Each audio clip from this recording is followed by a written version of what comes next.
अनुभव और दर्शन, अनुभवी और दार्शनिक में क्या फर्क है बाबा? स्विट्जरलैंड से श्रीकांत।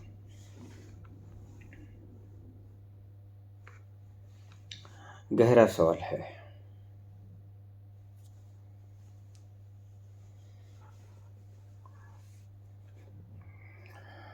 दार्शनिक शब्दों की खेल खेलता है और जानता है कि मैं ठीक खेल रहा हूं।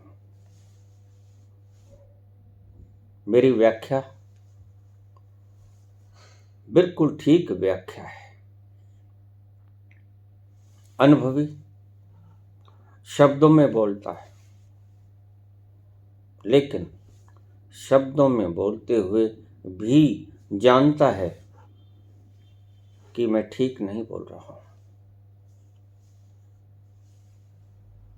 बड़ी मुश्किल पड़ेगी तुम्हें इस बात को गले से नीचे उतारने के लिए। अनुभवी बोलता है और जानता है कि बोला बोला कहाँ गया। बोला बहुत, उसका जर्रा भी न बोला गया। और दार्शनिक बोलेगा, एल्बर्ट आइंस्टीन बोलेगा, न्यूटन बोलेगा, रदरफोर्ड बोलेगा, माइकल फैराडे बोलेगा,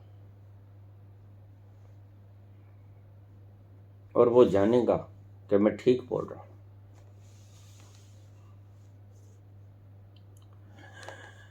इसलिए अक्सर आपको भ्रांति होती है कि आप फिलोसफर्स के पास अध्यात्म सीखने चले जाते हो, क्योंकि हमें दर्शन और अनुभव इनका फर्क पता ही नहीं। अक्सर हम शब्दों से प्रभावित होकर फिलोसोफर के पास चले जाते हैं। ईश्वर तक को ढूंढने के लिए लोग फिलोसोफर के शब्दों में उलझ जाते हैं।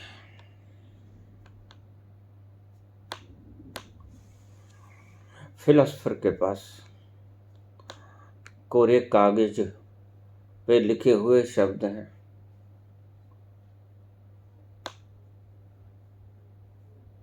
और अनुभवी के पास कोरा कागज है, शब्द नहीं लिखे हैं, लेकिन कोरे कागज को पढ़कर बोलता है वो, और जानता है कि लिखा तो कुछ हुआ नहीं।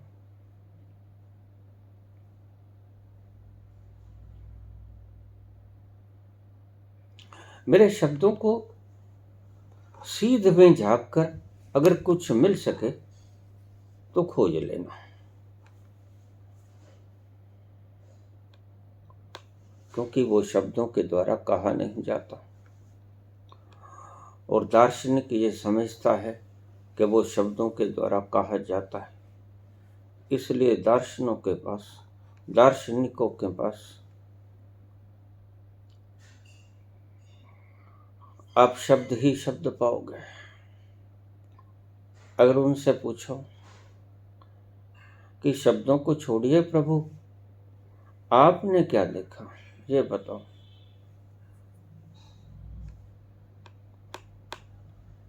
अगर ईमानदार हुए तो हाथ उठा देंगे, मैंने कुछ नहीं देखा। जो कुछ बोला ये सामने शस्त्र लगे हैं तुम्हारे, इनमें से पढ़ के बोला। उन शब्दों पर विश्लेषण किया, उनकी व्याख्या की, तोड़ा मरोड़ा संधि छेद किया, वही आपसे बोला। इसमें मेरा कुछ भी नहीं।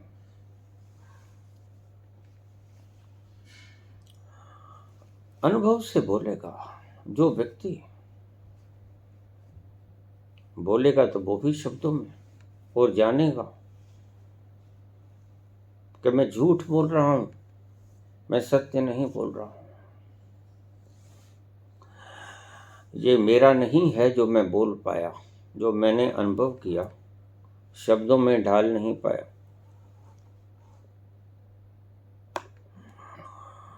ये शब्द वो शराब नहीं जो मैंने पी ली।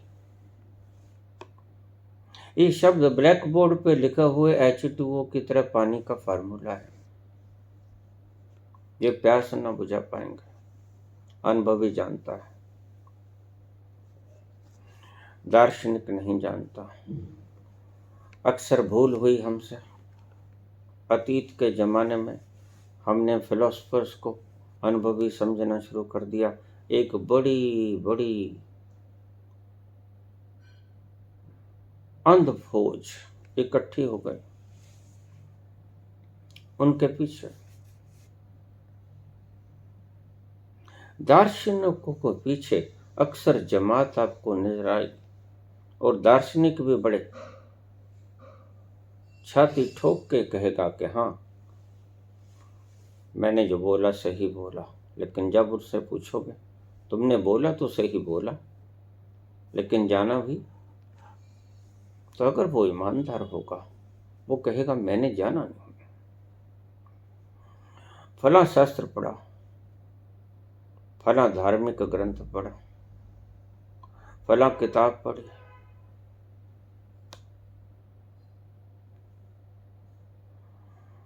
उसकी व्याख्या करके बोला। शब्दों का अर्थ मैं जानता हूं, शब्दार्थ बोला, अनुभव तो मेरा कुछ भी नहीं। अनुभव के नाम पर मैं शून्य हूं, शब्दों के नाम पर मैंने सब कुछ बोल दिया। जब वो बोलेगा तो पाएगा कि मैंने ठीक बोला। दार्शनिक और अनुभवी जब बोलेगा, बोल देगा और पाएगा हाथ खाली के खाली। बोला बहुत, बोला नहीं गया, उसका एक कतरा भी ना बोला गया। समुद्र की तो बात दूर, उसका एक कतरा न बोला गया। इसका अर्थ कि जिसको मैंने बोला वो मेरे शब्दों से शराब की एक बूंद ना पी पाएगा। इस मैं खाने की समुद्र की तो बात ही छोड़ो, शब्द थोथे शब्द होते हैं। ये बात जुदा है।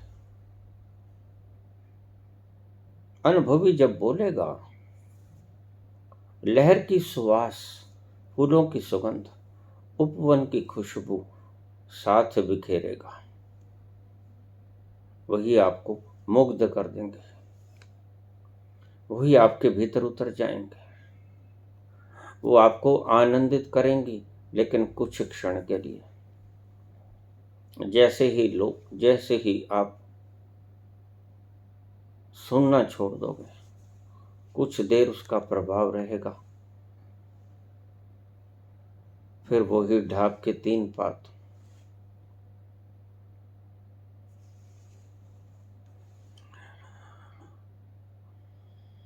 दार्शनिक जब बोलेगा तो बोलेगा और पाएगा कि मैंने सही अर्थ किया। अनुभव का तो उसे पता है। अनुभव के नाम पर वह कोरा है।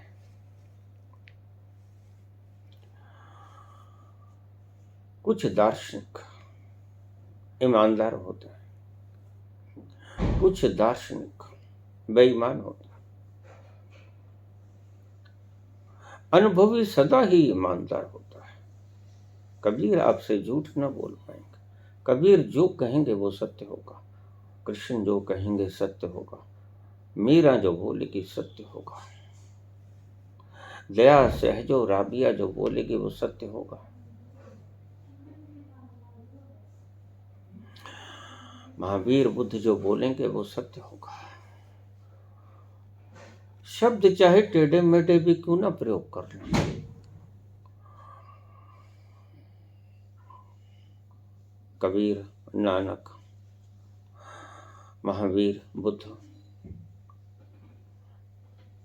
ये कोई व्याकरणाचार्य नहीं थे।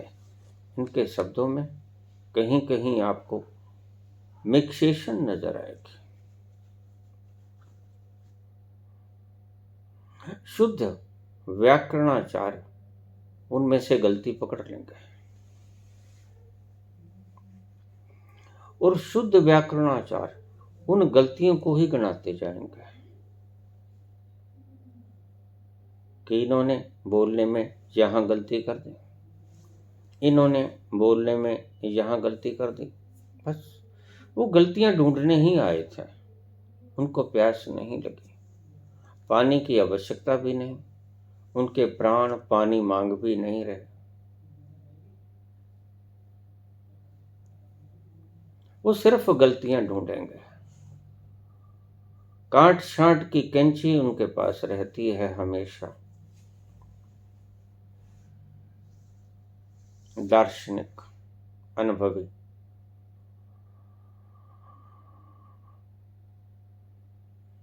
संसार इकट्ठा करना हो, दार्शनिकों से पूछ लेना। दर्शन शास्त्र बहुत तरह की ढंग आपको बताएगा।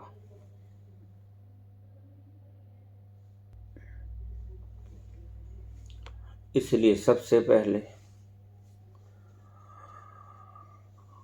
जिसके प्राण व्याकुल हैं, तड़पन है विरह की, विछोह की, जिसे वो रस चाहिए मधुर, बिछुड़ गया है, विरह में छटपटा रहा है, अमृत चाहिए मिलन का।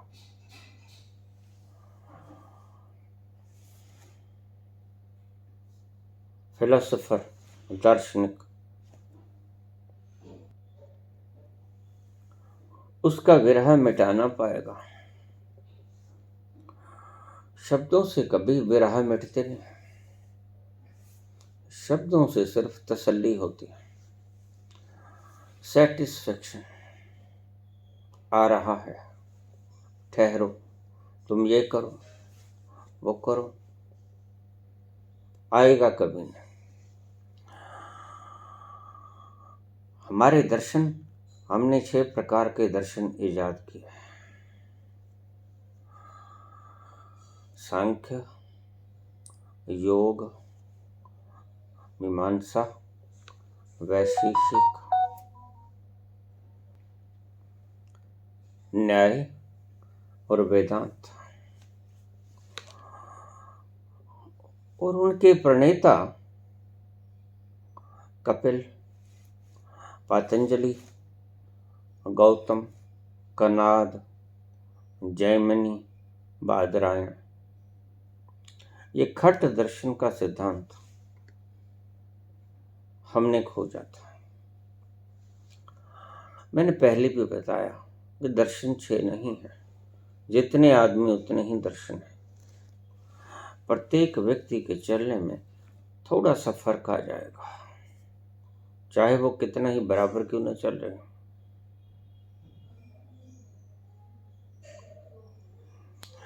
परमात्मा की खोज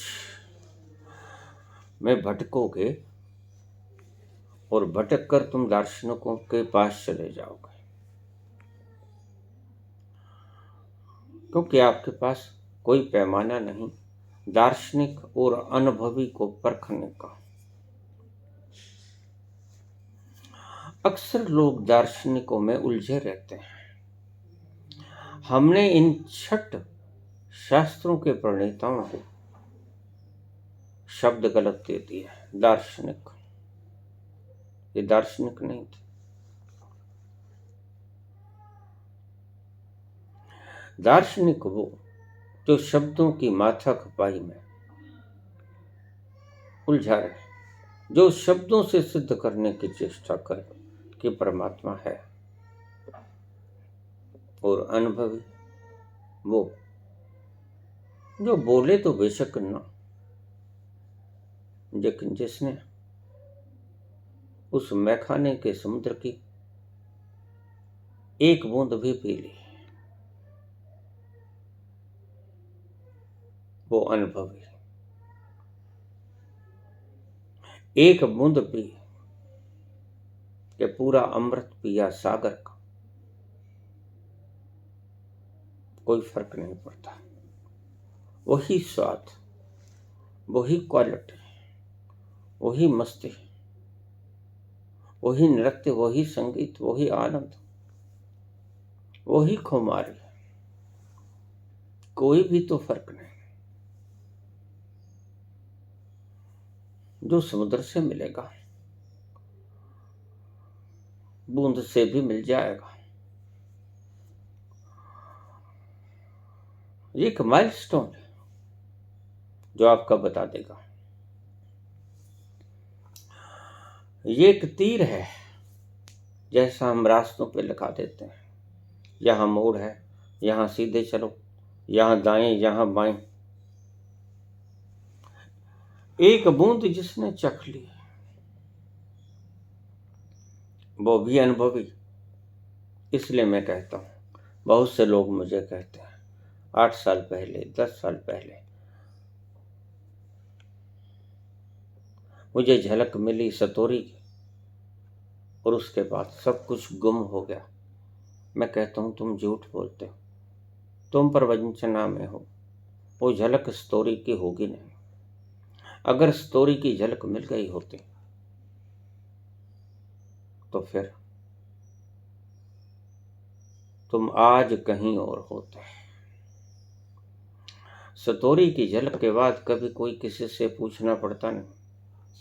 सतोरी की झलक के बाद व्यक्ति मौन हो जाता है। जैसे उसने समुद्र का रस पी लिया, एक बूंद ही सही, कोई फर्क नहीं पड़ता। एक बूंद में भी नशा है, वही जो समुद्र में है।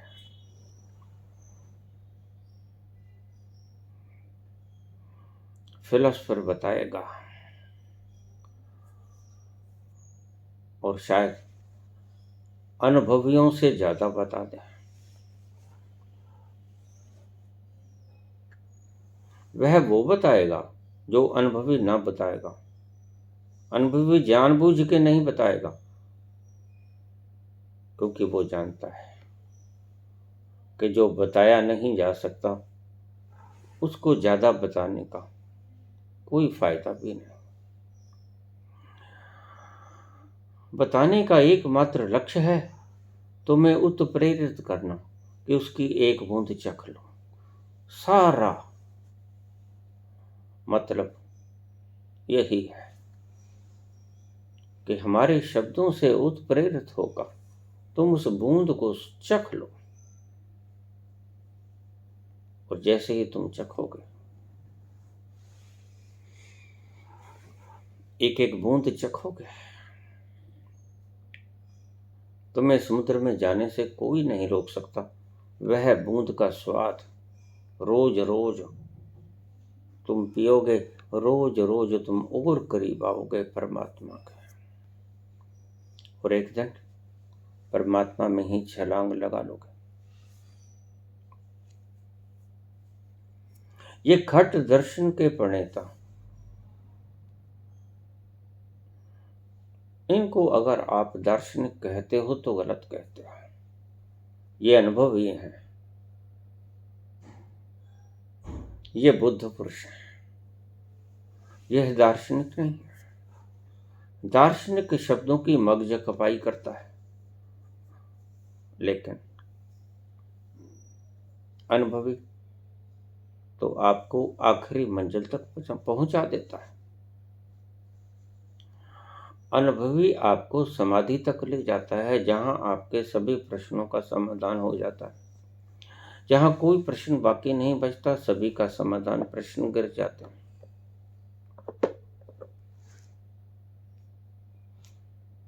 इसलिए परमात्मा को प्राप्त करना तो गहरे से खोज लेना। दार्शनिक है या अनुभवी है। अनुभवी और दार्शनिक में बहुत सूक्ष्म फर्क है। बात वो भी वही करेगा, बात वो भी वही करेगा, लेकिन फर्क होगा। दार्शनिक के शब्दों में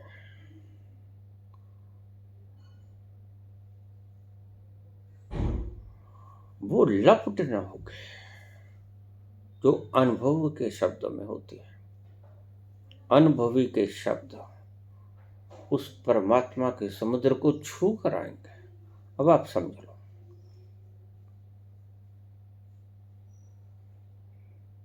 अनुभवी के शब्द ऐसे शब्द हैं जैसे इत्र बेचने वाले के पास से बैठकर हम आ गए।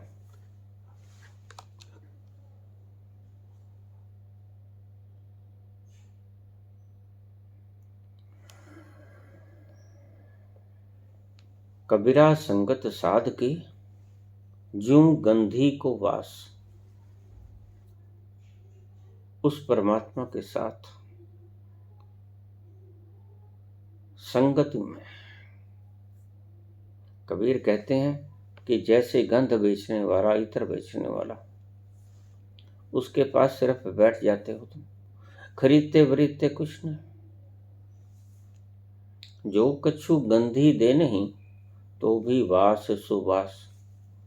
अगर गंधी आपको कुछ न दे, आप सेंट वगैरह ना लो, उससे कुछ इत्र न खरीदो, तो भी उसके पास बैठने से गंध आपके कपड़ों को पकड़ लेगी। और जहां भी आप जाओगे वहां लोग पूछेंगे क्या लगाया, तुम कहोगे कुछ नहीं, सिर्फ सत्संग की इसीलिए महिमा थी। बहुत से लोग, मैं एक सत्संग में जाया करता था, मुझे इनवाइट करके ले जाते हैं। मैं उनसे पूछता, सत्संगी कौन? कौन है जिसने सत्य को जान लिया? तुम में से तुम 100 व्यक्ति हो, इनमें से कौन है जो उस खुशबू से भरा हुआ है? तो कोई नहीं मिलता। आपस में बैठकर जीभों की लपालप कर लेते हैं।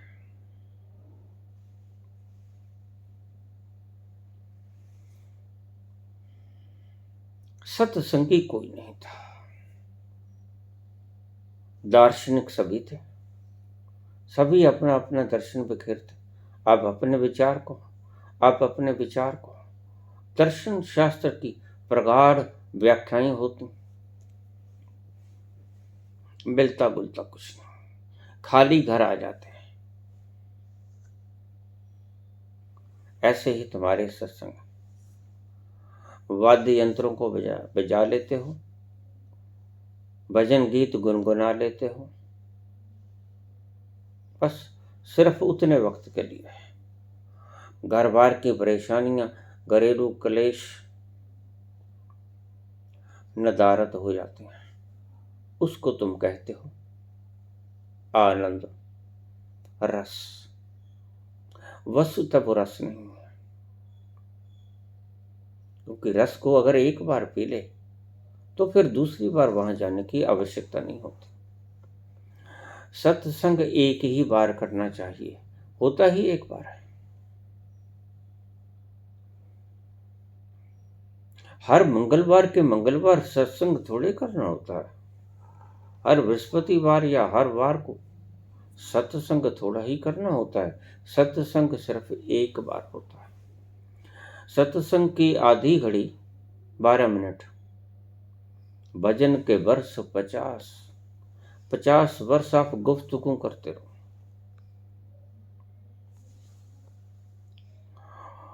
और रोज सत्संग करने वालों में से 50 वर्ष में कम होते जाएंगे, नए आते जाएंगे। संस्थाएं बहुत पुरानी पुरानी चलती मैंने देखी, सैकड़ों साल पुरानी। सत्संग की आधी घड़ी, भजन के वर्ष 50 वर्ष तक ये भजन है। शब्दों की गुफ्तगू, भजनों की गुनगुनाहट, जिन भजनों को आप आध्यात्मिक गिनते हो वो आध्यात्मिक है नहीं, फिल्मी तर्ज के ऊपर बने हुए हैं।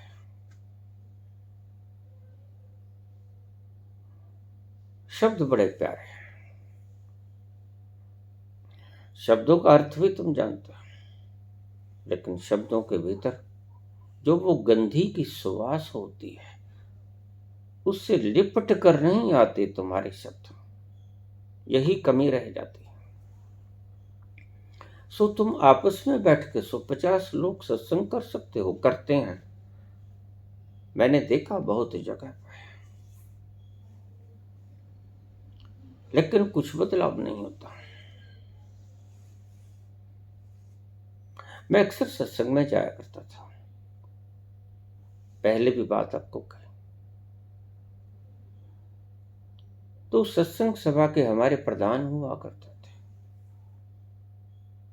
तो हम जो बोलने वाले थे बोलते, विचार गोष्ठी होती,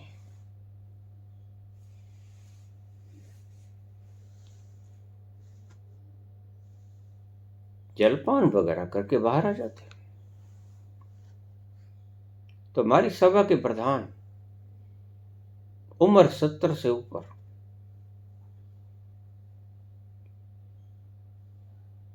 मुझे कहते कि शर्मा जी,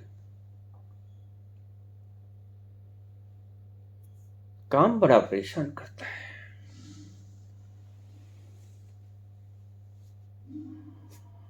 81 की बात, 29 वर्ष की मेरी मात्र उम्र,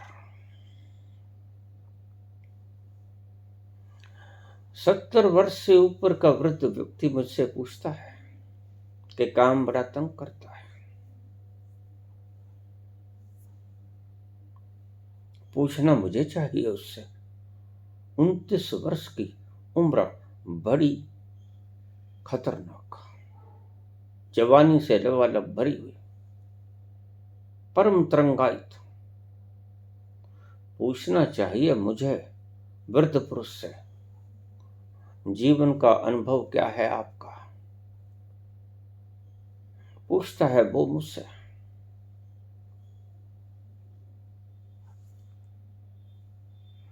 सत्संगियों के ऐसे ही गुण हुआ करते हैं, इसी से समझ जाओगे आप। मधुर संगीत का जो रस है वो भी कुछ गहराई तक ले जाता है, बस उतनी गहराई का आनंद मान के ये बाहर आ जाते हैं। सुख तो है, इतनी देर घर बार की झंझट खत्म और थोड़ा सा रस भी मिलता है, इसलिए ये बार बार खींचे जाते हैं। लेकिन वो जो सत्संग कहते हैं,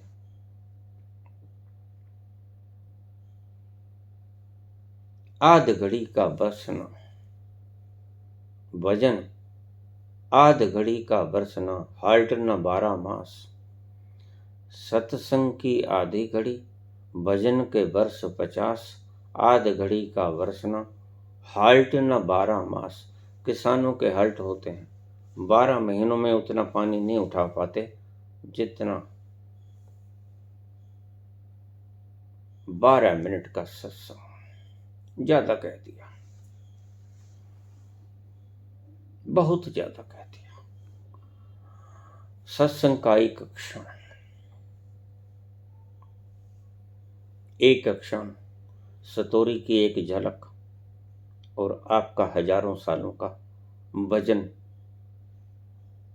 किसी भी रूप में हो, गायन, जप, तप, पूजा पाठ, परिक्रमा,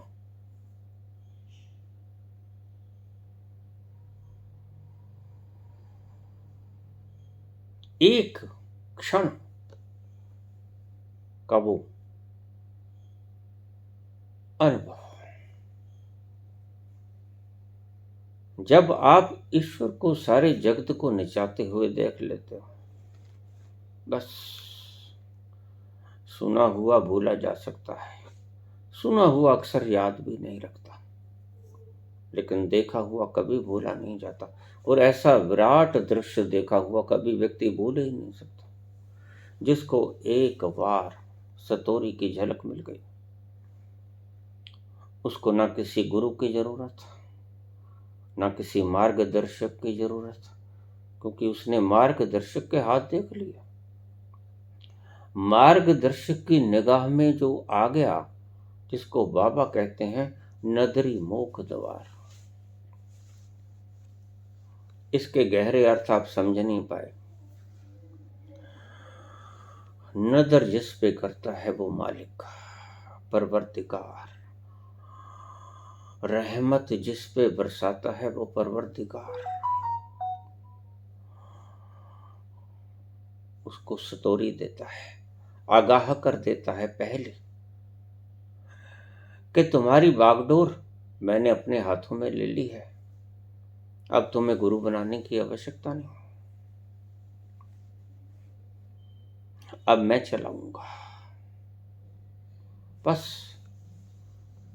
तुम मौन रहो, जैसा मैं करूं वैसा किए जाओ, जैसा मैं करवाऊं वैसा सहर्ष किए जाओ। जो मैं चाहूं वो ही किए जाओ।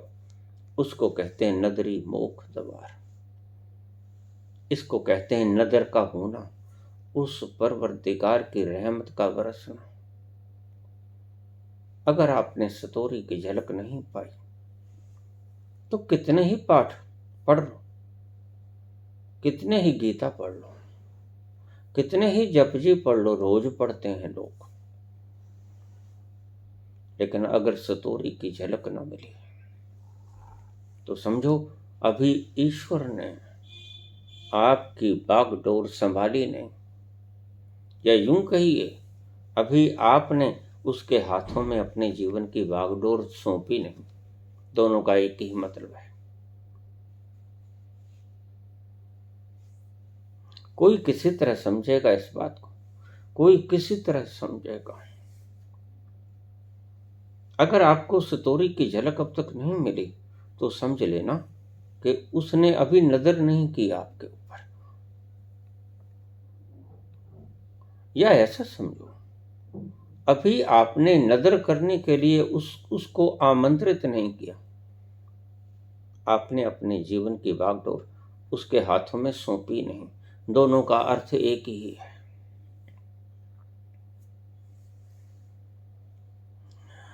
अनुभवी व्यक्ति जब बोलेगा,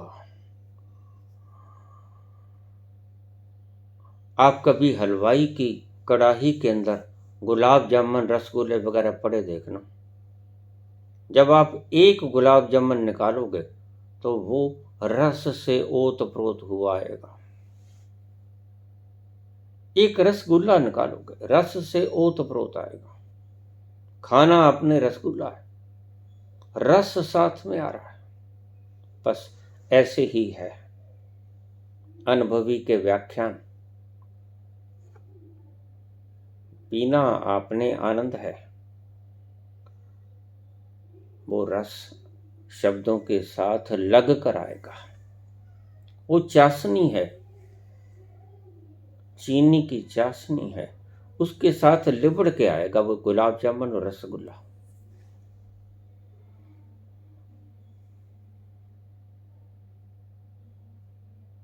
संत के शब्द, अनुभवी के शब्द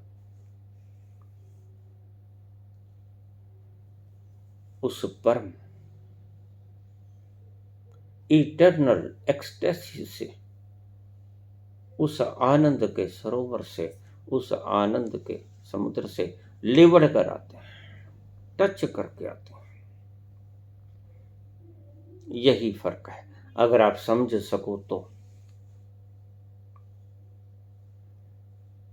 दार्शनिक के शब्द चाशनी से लिबड़ कर नहीं आएंगे, उस समुद्र के रस रूपी आनंद अमृत से लिबड़ कर नहीं आएंगे। सूखे सूखे आएंगे, रूखे सूखे आएंगे। अगर आप खोपड़ी से सुन रहे हो तो आपको मजा आएगा दार्शनिक को सुनने का। अगर आप हृदय से सुन रहे हो तो आप वहां से उठ के आ जाओगे। दार्शनिक को सुनने के बाद आपकी वोकैबुलरी के अंदर कुछ ही शब्द और जुड़ जाएंगे।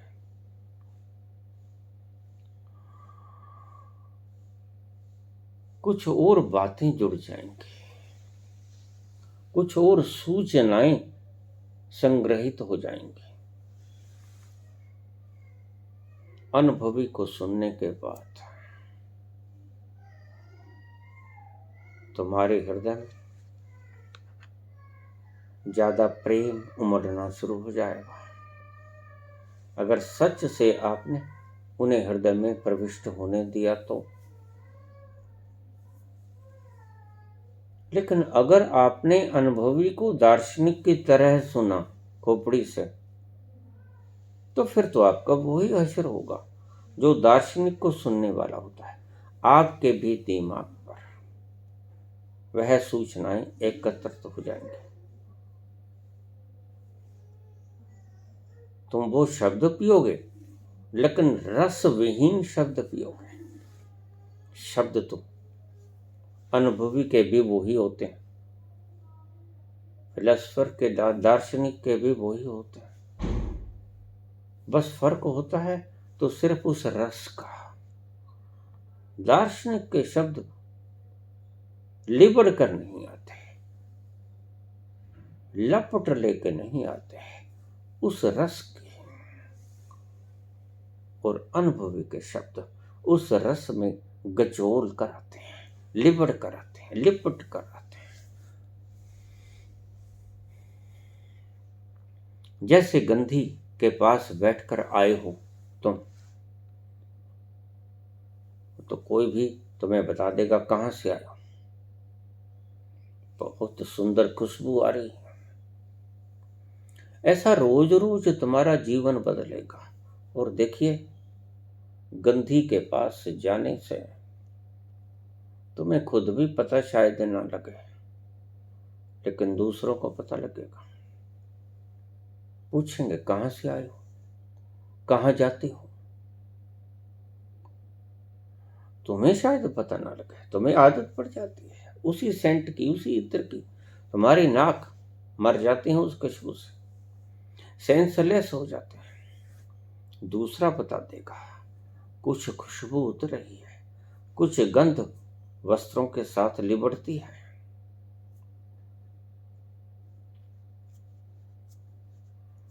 दार्शनिक और अनुभवी में क्या फर्क है बाबा? यही फर्क है, सुनने में एक जैसे लगेंगे। शायद दार्शनिक के शब्द अनुभवी से ज्यादा सशक्त मालूम पड़े।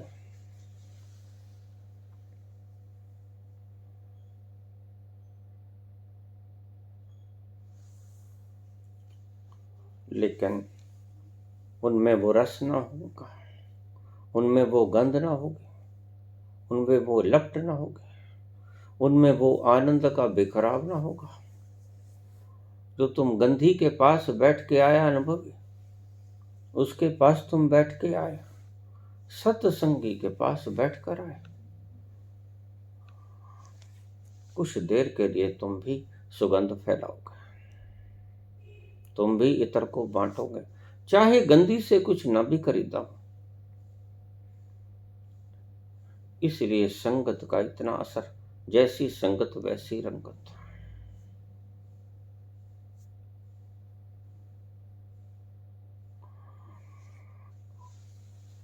अगर आपको कुछ भी ना मिले सत्संग में, तो जाना अवश्य। रंग चढ़ेगा, थोड़ी देर के लिए ही सही, लेकिन जाना अवश्य। समय समय पर सत्संगी के करीब जाकर आ जाना, बस इतना काफी है। इसलिए भगवान कृष्ण ने यही बात कही, आचार्यो उपासनम शौचम स्थैर्यम आत्म विनिग्रह। आचार्य के तो सिर्फ पास ही बैठकर आ जाओ बहुत है। उसकी तो आवाज का जादू आपको छू जाए एक बार, इतना ही काफी है।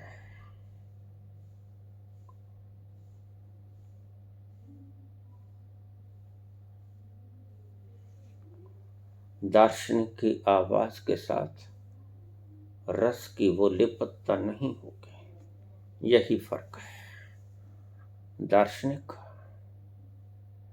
और अनुभवी में। अक्सर तुम चूक जाते हो पैमाना ना होने के कारण, लेकिन कोई बात नहीं। सत्संगी अगर तुम्हें दिखता है, अगर तुम्हें तुम्हारी वोकैबुलरी के अंदर इजाफा सिर्फ नहीं होता, साथ में थोड़ा आनंद भी जुड़ता है, तो जाना जरूर।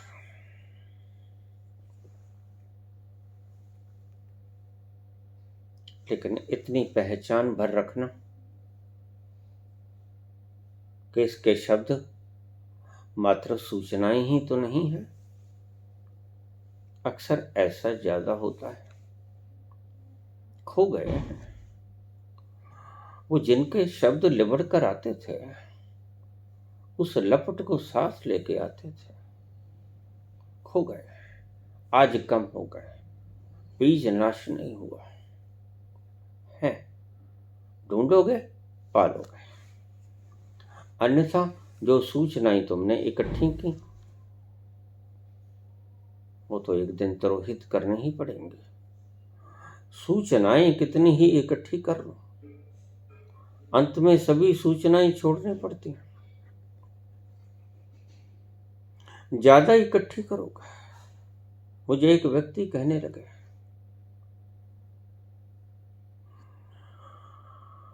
अरबपति और गरीब व्यक्ति जब मरता है तो क्या फर्क होता है? मृत्यु दोनों की एक सी होती है। मैंने कहा नहीं, तुम गलत कहते हो। तुम्हें लगता है कि दोनों यकसां मरे, एक जगह पे दफन किए गए, जलाए गए, लेकिन एक नहीं होती है मृत्यु दोनों की। गरीब के पास छोड़ने को कुछ नहीं, आराम से मर जाता है, होता ही नहीं। छटपटाहट किस चीज की? अमीर बड़ा छटपटा के मरता है।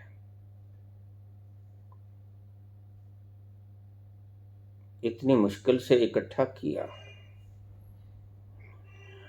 इतनी मेहनत से इकट्ठी की पदवियां पल भर में गिर जाती हैं। जो बड़े से बड़ा सिकंदर आपसे गद्दी न छुड़वा सका, वह मृत्यु आपसे गद्दी छुड़वा लेती है।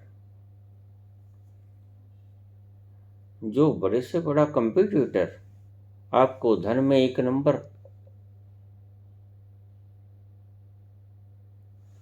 से 2 नंबर न कर सका, मृत्यु कर जाती है। मृत्यु 2 नंबर नहीं, 1 नंबर नहीं, 0 नंबर पर जाती है, समाप्त कर जाती है। मृत्यु बहुत बड़ी कीमिया है, अगर इसको सोचोगे, देखोगे।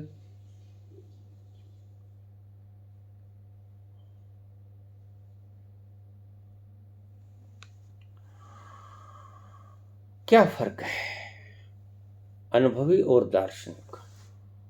दर्शन किताबों से मिलता है, समझ लेना। आखिरी बात, दर्शन शास्त्रों से मिलता है शायद। खट दर्शन किताबों का नाम ठीक दिया। किताबों में तो सदा कोरे शब्द ही होते हैं, दर्शन की सुगंध उसमें नहीं होती, दर्शन की अभिव्यक्ति होती है। इन बातों को ठीक से समझ लेना। दर्शन की अभिव्यक्ति होना दार्शनिक होना है, दर्शन की सुगंध होना अनुभवी होना है। शब्द दोनों के बराबर हैं, दर्शन में तो शब्द ही आएंगे। तो खट दर्शन के ग्रंथों को दर्शन शब्द देना अनुचित नहीं, लेकिन उनको जानने वालों को दार्शनिक कहना गलत है। कबीर का कोई दर्शन नहीं, नानक का कोई दर्शन नहीं, बुद्ध और महावीर का कोई दर्शन नहीं, उनके मात्र अनुभव है। मीरा का क्या दर्शन होगा? पग घुंघरू बांध के नाचती है वो, कोई दर्शन बता रहे हैं आपको? बस उससे ही आप अगर समझ जाओ कि ये नाच क्यों रही है,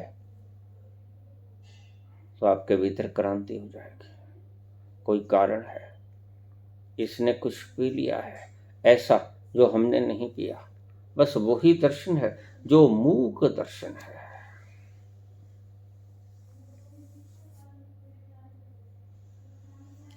यही फर्क है। दोनों के शब्द, एक का शब्द लिपट के नहीं आता खुशबू के साथ, वो दार्शनिक। दूसरे का शब्द लिपट कर आता है उस रस से, उस खुशबू से। लेकिन आप अगर पारखी हो तो शब्द तो दोनों के समान हो, लेकिन उस लपट का फर्क पड़ जाएगा। एक व्यक्ति नकली सेंट बेच रहा है, वह आपके कपड़ों को नहीं लगेगा। उसके पास नकली सेंट है, इत्र है, लेकिन इत्र बोतलों के भीतर है।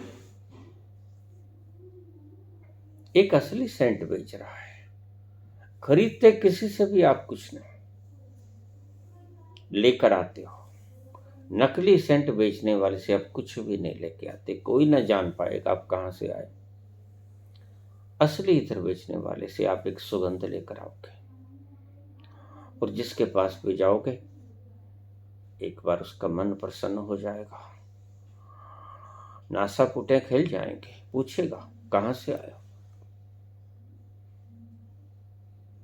यही फर्क है।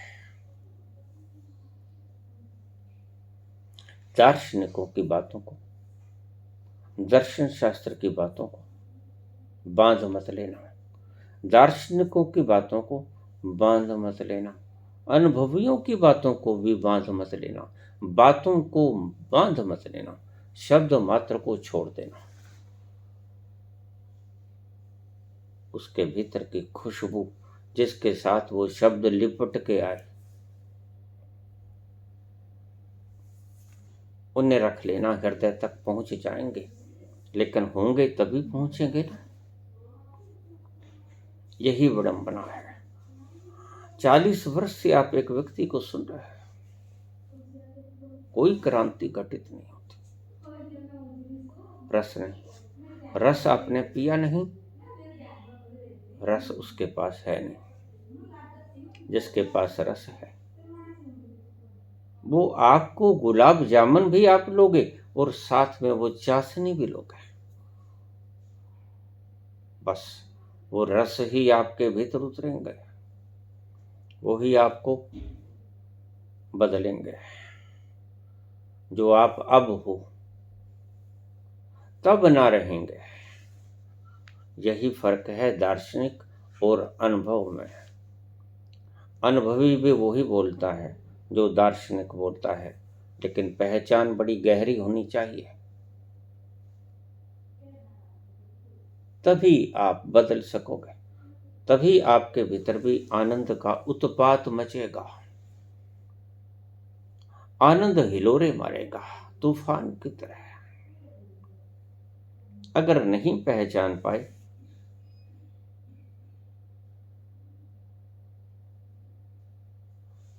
तो झूठे ज्ञानी होके मरोगे। अगर पहचान पाए तो आनंदित होके मरोगे।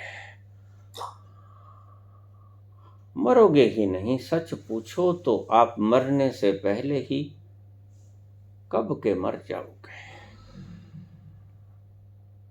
ये शब्द थोड़े गहरे हैं। मरने से पहले मरने की कला सीख लो। इस रस को पीकर, उससे पहले कोई मर नहीं पाया। जैसे ही तुम वो रस पीते हो सतोरी का, तो मरने की ललक पैदा होती है। और ये शरीर को मारना कोई मरना नहीं, ये तुम हो ही नहीं, ये तो हत्या है। शरीर को मारना हत्या है, दूसरे की हत्या है, क्योंकि तुम शरीर हो ही नहीं। जो तुम हो उसको विदा करना है। और तुम कौन हो? तुम जो इस वक्त हो, तुम हो में, मैं, अहंकार, छलावा, मिसअंडरस्टैंडिंग, ये तुम हो। जो है नहीं वो तुम हो। तुम एक स्वप्न की भांति हो, जो देख रहे हो।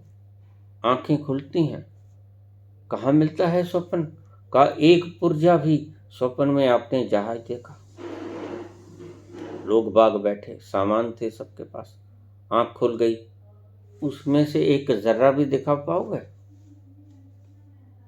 बस यही है सत्य, यही है कल्पना। वो कल्पना थी, मालूम पड़ती थी सत्य है। जहाज में बैठे आराम से सफर कर रहे हो, लोग बाग भरा पड़ा है, जहाज उड़ारी ले रहा है, पंख लगे। जैसे ही आंख खुली, कहाँ है जहाज? एक पुर्जा भी दिखा दो। कहाँ है वो जो लोग इतने मुसाफिर बैठे थे, भरा पड़ा था सारा, उसमें से एक व्यक्ति का कुछ एक कण भी दिखा दो। कहाँ गया? उसी को कहते हैं शंकराचार्य ब्रह्म सत्यम जगत मिथ्या। ये जो स्वप्न देखते हो और जाकर स्वप्न का लेश मात्र भी तुम ढूंढ नहीं पाते, उसी को शंकराचार्य कहते हैं ब्रह्म सत्यम जगत मिथ्या। जगत मिथ्या है। जैसे आप स्वप्न देखते हो, भला जागकर मुझे कोई भी स्वप्न में जो चीज देखी गई, आपने उपवन देखा, मुझे एक फूल की पत्ती ही दिखला दो, इसी को मिथ्या कहते हैं। लोगों ने इसकी व्याख्याएं गलत कर ली। यही फर्क है अनुभव में और दर्शन में। अनुभव दार्शनिक नहीं होता। दार्शनिक मगज खपाई करता है मात्र। अनुभवी भी बोलता है शब्द, लेकिन मात्र शब्द नहीं बोलता। मात्र जानकारी नहीं होती, उस जानकारी के भीतर लिपटा हुआ रस, लिपटी हुई खुशबू भी होती है। बस उस खुशबू को पकड़ लेना, वही ज्ञान है, वही आनंद है, वही सुरूर, वही मस्ती, वही मदहोशी है। हमेशा खूने दिल रोया हूं मैं, लेकिन सलीके से। हमेशा खूने दिल रोया हूं मैं, लेकिन सलीके से। न कतरा आस्तीं पर है। हमेशा खूने दिल रोया हूं मैं, लेकिन सलीके से। न कतरा आस्तीं पर है, न धब्बा ज़ैबो दामन पर। न कतरा आस्तीं पर है, न धब्बा ज़ैबो दामन पर। न दामन पर कोई धब्बा होता है, न आस्तीन पर कोई कतरा होता है। इसी को स्वप्न कहते हैं। और तुम सदा रोते हो, लेकिन सलीके से रोते हो, इसी को स्वप्न कहते हैं। यही है दार्शनिकों की बात। जब आँख खुलती है, कुछ नहीं पाते। धन्यवाद।